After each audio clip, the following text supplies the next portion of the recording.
Assalamualaikum warahmatullahi wabarakatuh. Saya Aura Tantri dari Prodi PGMI semester 1. Video kali ini bermaksud untuk memenuhi tugas dari dosen saya, Dr. Adudin Alijaya, mengenai mujizat Al-Quran.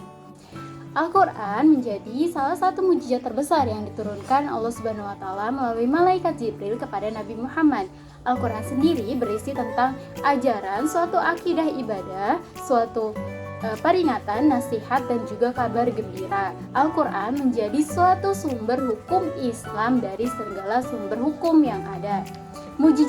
Mujizat adalah suatu kejadian atau peristiwa di luar nalar atau tidak bisa dijangkau rasio manusia. Ya, terdiri dari 4. Yang pertama, mujizat hissiyah atau mujizat kauniyah, mujizat yang bisa dirasakan, didengar, disentuh, dan dilihat oleh indera manusia. Yang kedua yaitu mujizat maknawiyah atau akliyah, mujizat yang tidak bisa dirasakan, disentuh, didengar, bahkan diraba secara langsung oleh indera manusia. Contohnya seperti ayat-ayat Al-Quran yang diturunkan Allah Subhanahu wa Ta'ala.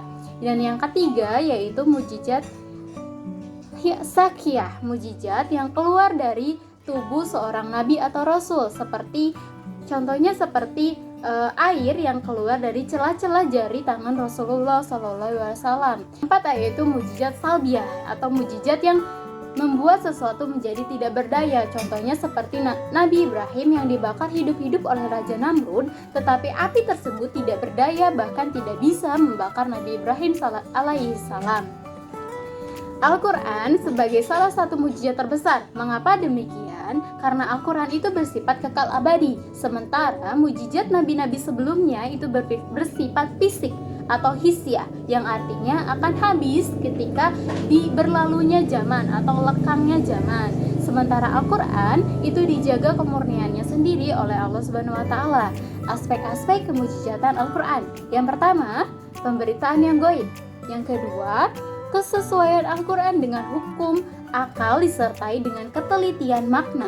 Dan yang ketiga yaitu balaghah Al-Quran, artinya menyelaraskan ungkapan sesuai dengan situasi dan keadaannya. Lalu, mungkinkah adanya keajaiban ketika kita membaca ayat tertentu atau dengan syarat tertentu di zaman sekarang? Menurut pendapat saya, hal itu tidak menjadi masalah ketika kita membaca ayat tertentu atau di dalam surat tertentu dalam jangka waktu tertentu. Yang menjadi masalah adalah ketika kita tidak hanya mengkhususkan ayat tersebut, tapi kita tidak membaca ayat-ayat yang lainnya atau tidak memahami surah-surah yang lainnya. Dan juga diniatnya itu bukan karena Allah